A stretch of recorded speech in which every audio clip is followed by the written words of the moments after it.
Assalamualaikum warahmatullahi wabarakatuh. Saya Tidan Seto dari kelas S1 Manajemen C Angkatan 2018. Saya akan menjelaskan tentang strategic planning for public relations. Formative research. Langkah pertama, menganalisis situasi. Dalam menganalisis situasi, kita memiliki 5 komponen. Yang pertama yaitu situasi public relation. Bagaimana kita mengetahui situasi tersebut? Kita dapat melakukan penelitian. Misalnya, cara pertama yaitu dengan melalui review pada literatur akademik atau profesional, atau juga dengan studi yang relevan. Lalu kedua, kita bisa melakukan benchmarking dengan perusahaan lain. Misalnya, bagaimana penjualan perusahaan lain atau standar yang ditetapkan di perusahaan lain. Lalu kita harus menentukan konsensus atau kesepakatan. Apakah setelah kita melakukan penelitian, hal tersebut berupa opportunity atau obstacle? Jika hal tersebut adalah opportunity, maka kita dapat manfaatkan. Jika hal tersebut adalah obstacle, maka kita harus mengubahnya menjadi sebuah opportunity. Manajemen masalah.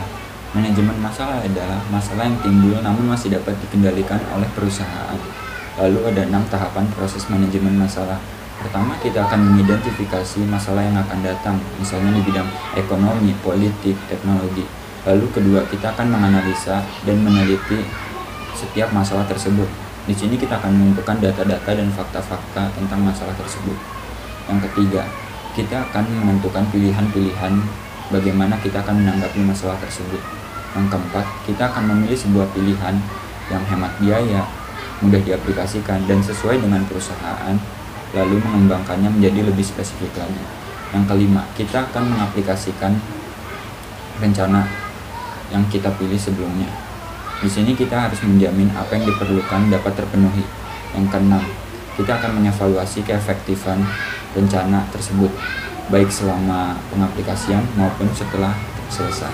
Manajemen risiko. Manajemen risiko adalah masalah yang tersirat atau dampak dari kejadian tidak pasti pada sebuah organisasi, yang dimana kita akan mengidentifikasi, mengendalikan, dan meminimalisir.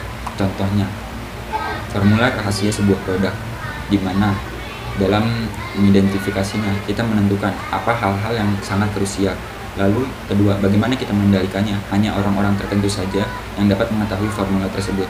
Lalu ketiga, bagaimana kita meminimalisir kejadian yang tidak diinginkan, misalnya kebocoran rahasia, yaitu dengan melakukan tanda tangan kontrak di atas materai. Manajemen krisis, yaitu ketika masalah timbul dan sudah tidak dapat dikendalikan lagi oleh perusahaan. Lalu bagaimana cara menanganinya? Yaitu dengan menjaga hubungan yang telah ada, misalnya dengan para pekerja, stakeholder, atau yang lainnya yang berhubungan dengan perusahaan. Lalu kedua, menjadikan media sebagai sekutu. Misalnya ini adalah perusahaan dan ini media. Jika kita menjadikan media sebagai sekutu, kita dapat berhubungan dengan key public.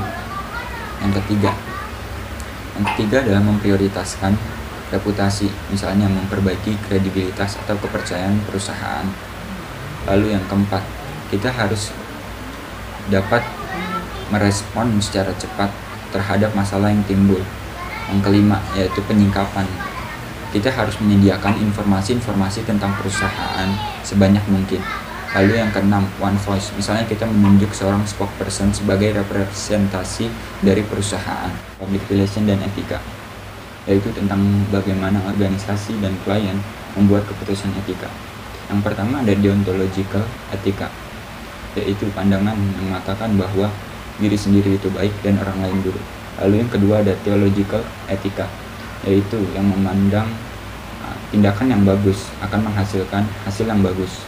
Lalu yang terakhir ada situational etika, yaitu ketika di tempat A keputusan tersebut adalah baik dan sesuai norma, namun berbeda ketika dihadapkan pada tempat B. Lalu langkah kedua, menganalisis organisasi. Komponennya terdiri dari lingkungan internal, persepsi publik, dan lingkungan eksternal. Langkah ketiga adalah menganalisis publik. Di sini kita akan mengidentifikasi dan menganalisis key public, yaitu sekumpulan orang yang berhubungan atau berinteraksi dengan perusahaan tentang masalah yang muncul. Strategi. Langkah keempat, menetapkan misi dan tujuan. Di sini kita akan mengembangkan misi secara jelas, spesifik, dan dapat diukur sehingga mengidentifikasikan apa yang diharapkan perusahaan pada dampak, kesadaran, penerimaan, dan tindakan dari key public. Langkah kelima, memformulasikan strategi, anggapan, dan tindakan.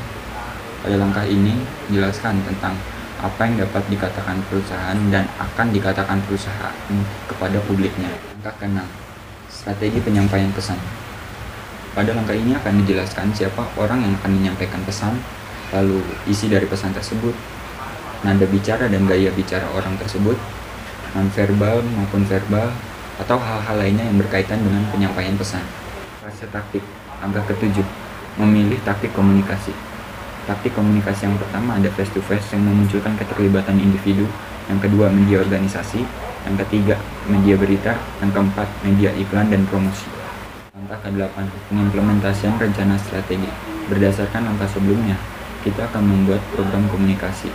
Pada tahap ini kita akan menentukan biaya, penjadwalan, dan persiapan pengimplementasian program komunikasi. Langkah ke-9, mengevaluasi rencana strategi.